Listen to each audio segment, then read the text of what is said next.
De même que les doigts de la main n'ont pas la même taille, chacun a quelque chose à réaliser qui lui est particulier. On ne va pas se comparer.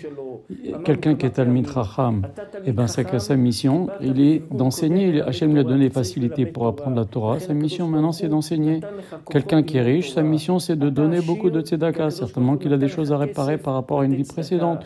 Ou peut-être que c'est sa mission tout simplement. Quelqu'un qui est pauvre, il est là pour arranger et se renforcer dans les mounas malgré la difficulté. Chacun a une mission. Il ne faut pas essayer de comparer la mission de l'un à la mission de l'autre, le tikkun de l'un, le tikkun de l'autre. Pourquoi celui-là il réussit dans ça et celui-là il réussit dans ça et pourquoi moi je ne réussis pas? Celui qui commence à réfléchir comme ça, il fait une erreur profonde dans sa vie. Car Akadosh Baruch Hu donne à chacun les capacités pour réaliser sa mission, qui lui est très particulière. Et les gens, au lieu d'approfondir et de réfléchir, quelle est ma mission, quel est le don, quelles sont les capacités que je m'a données, comment je peux les mettre au service d'Hachem, ils pensent à copier et à dire, voilà, je voudrais réussir comme celui-là, je voudrais réussir comme celui-là. Mais c'est peut-être pas, t'as pas la même mission qu'eux. Les gens, ils rêvent, ils s'imaginent, ils se comparent et ils vivent pas leur vie, ils veulent vivre comme les autres. Tu dois vivre ta vie à toi, c'est-à-dire avec tes capacités, avec ta mission. C'est ce que disait Hillel.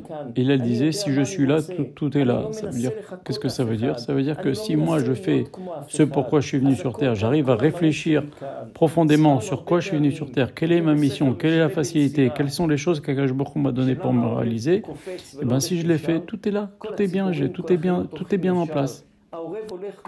Dans le livre des paraboles de Ben Sira, il est indiqué que le corbeau marche sur le sol de façon vraiment très maladroite. Pourquoi? Avant, il marchait très bien sur le sol, mais il a voulu un jour marcher comme la colombe, avec finesse, tout doucement, et il a vu qu'il n'arrivait pas, il n'est pas fait pour ça, il a commencé à avoir mal au dos, il a dit, je vais remarcher comme je marchais avant, c'était pas mal aussi. Mais il n'arrivait plus, c'était trop tard déjà. Et donc, c'est pour ça que maintenant, le corbeau, il marche n'importe comment quand il est sur le sol. Il sautille.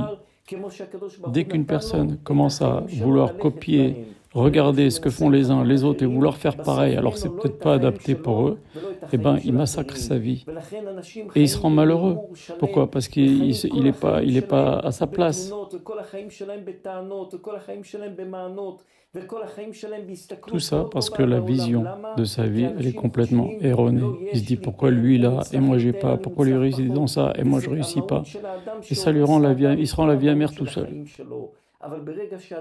Mais quand une personne comprend bien qu'il a une mission, qu'il a aussi un tikkun, ça lui est très particulier et il réfléchit, il essaie de se réaliser, de faire ce qu'il doit faire, déjà il a beaucoup plus d'équilibre dans sa vie, il n'a pas d'amertume, il n'est pas tourné vers les autres, il essaye plutôt de se réaliser et la vie se passe beaucoup mieux pour lui, il ressent une plénitude et une satisfaction.